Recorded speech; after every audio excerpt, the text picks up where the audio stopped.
Hello friends, स्वागत है आपका माई हिमाचल न्यूज़ में।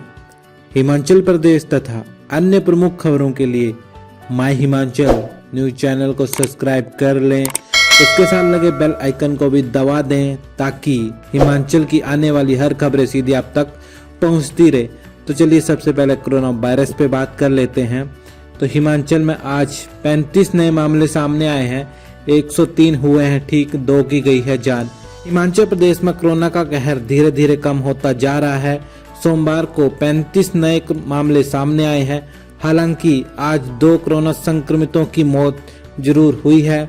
आज प्रदेश में 103 कोरोना पॉजिटिव ठीक हुए हैं। नए मामलों के साथ ही हिमाचल में कोरोना का आंकड़ा 56,978 पहुंच गया है, जबकि प्रदेश में अभी भी 628 लोग कोरोना से ग्रस्त हैं। हिमाचल में 55,383 कोरोना संक्रमित लोग अब तक पूरी तरह से ठीक हो चुके हैं। 955 लोगों की हिमाचल प्रदेश में अभी तक मौत कोरोना से हुई है। आज सामने आए मामलों में कांगड़ा से 7, मंडी से 8, शिमला से 6, लाहौल स्पीति से 3, चंबा से 2, सोलन से 6, सिरमौर से 2 और हमीरपुर से 1 कोरोना का नया मामला सामने आया है।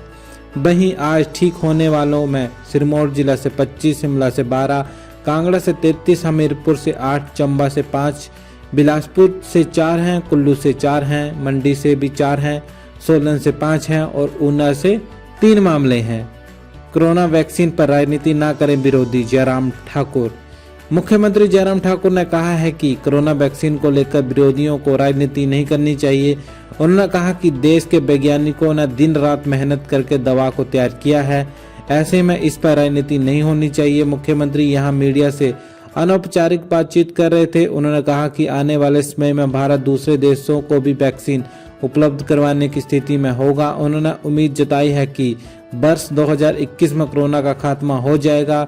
देश और प्रदेश में पिछले कुछ समय से कोरोना के मामलों में निरंतर गिरावट आने के अलावा मृत्यु दर भी घटी है। प्रदेश में पहले चरण में टीकाकरण के लिए 1.35 हेल्थ केयर और फ्रंटलाइन वर्कर्स को चुना गया है, जिसके लिए 93,000 वैक्सीन उपलब्ध हो चुकी हैं। उन्होंने कहा कि प्रदेश में टीकाकरण अभियान को सफल बनाने के लिए 388 कोल्ड चेन पॉइंट स्थापित किए हैं। उन्होंने कहा कि आम आदमी तक वैक्सीन पहुंचने में थोड़ा विलंब हो सकता है, जिसके लिए पूरी एहतियात बरतनी चाहिए। उन्होंने कहा कि वे खुद कोरोना संक्रमित हो चुके हैं, ऐसे में इसे हल्के में नहीं लेना चाहिए क्योंकि बाद में भी इसके साइड इफेक्ट नजर आते हैं। उन्होंने कहा कि ये समय सावधानी बरतने का है ताकि कोरोना संक्रमण फिर से ना फैल सके। हिमाचल में 1 फरवरी से खुलेंगे स्कूल, जारी रहेगी ऑनलाइन पढ़ाई, निर्देश जारी। हिमाचल प्रदेश में 1 फरवरी से खुलने जा रहे ग्रीष्मकालीन छुट्टियों वाले स्कूलों में ऑनलाइन पढ़ाई भी पहले की तरह जारी रहेगी। विद्यार्थियों पर स्कूलों में आने के लिए किसी भी तरह का दबाव नहीं डाला जाएगा। अगर 5वीं और 8वीं से 12वीं कक्षा का कोई विद्यार्थी स्कूल नहीं आना चाहता तो वे ऑनलाइन पढ़ाई भी कर सकता है। सोमवार को शिक्षा विभाग ने राज्य मंत्रिमंडल की बैठक में बीते दिनों 1 और 15 फरवरी से स्कूल खोलने को लेकर किए गए फैसले को लिखित में जारी कर दिया है।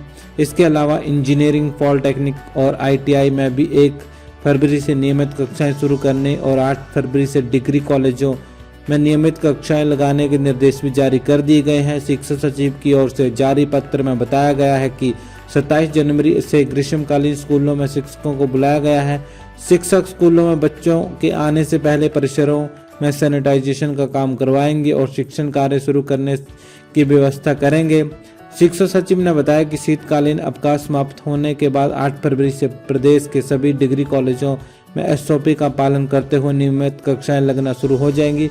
प्रदेश में ITI, पॉलिटेक्निकल और इंजीनियरिंग संस्थान भी 1 फरवरी से खुल जाएंगे। ऊना में भाजपाइयों में चले लात घूंसे, कांगड़ा में पंचायत प्रधान का चुनाव रद्द। पंचायत चुनाव मतगणना में धांधली का आरोप लगाकर हिमाचल प्रदेश के कांगड़ा जिले के हलेट कला में जमकर हंगामा हुआ। प्रशासन को यहां प्रधान पद का चुनाव रद्द करना पड़ा है। ऊना की संतोषगढ़ नगर परिषद में भी उपाध्यक्ष पद को लेकर भाजपा समर्थित 2 पार्षदों के समर्थकों में जमकर लात घूंसे और कुर्सियां चली। मतगणना में धांधली के आरोप के बाद हलेट कला में प्रधान पद का चुनाव रद्द कर दिया गया है।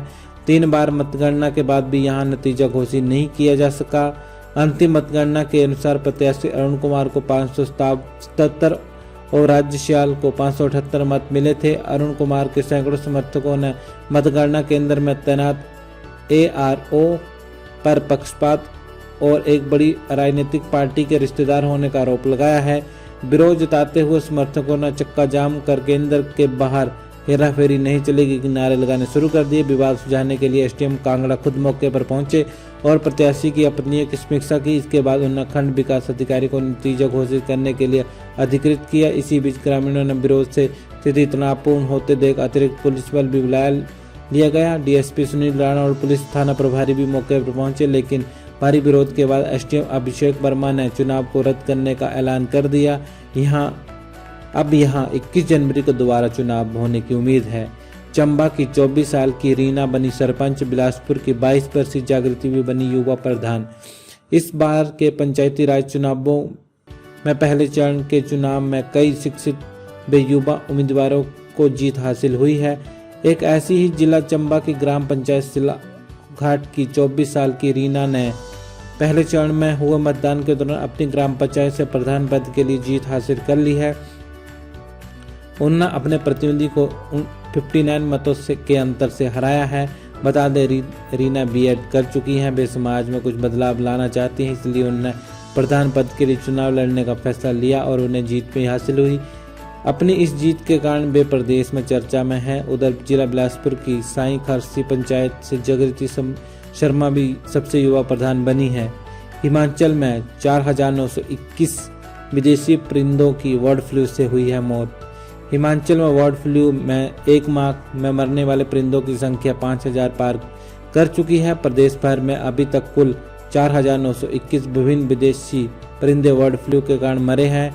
इस अवधि में राज्य के विभिन्न जिलों में 361 जंगली पक्षियों की मौत भी हो चुकी है। सरकारी आंकड़ों के अनुसार जनवरी दूसरे पखवाड़े से बर्ड फ्लू से मरने वाले पक्षियों की मौत का आंकड़ा घटा है।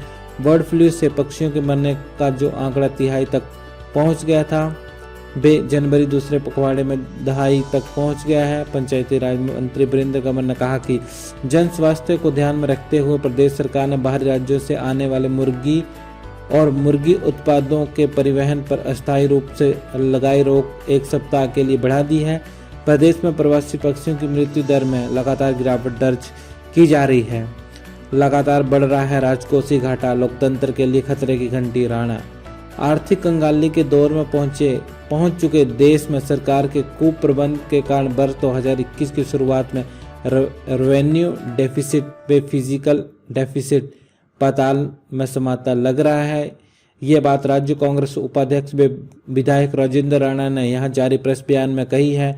देश की अर्थव्यवस्था ढहने की कगार पर जा पहुंची है। उन्होंने कहा कि राजकोषीय घाटा तब बढ़ता है जब सरकार का खर्च राजस्व से ज्यादा हो जाता है। देश और प्रदेश में थमे विकास के बावजूद अगर राजकोषीय घाटा बढ़ रहा है तो ये सरकार के कुप्रबंध की मिसाल है।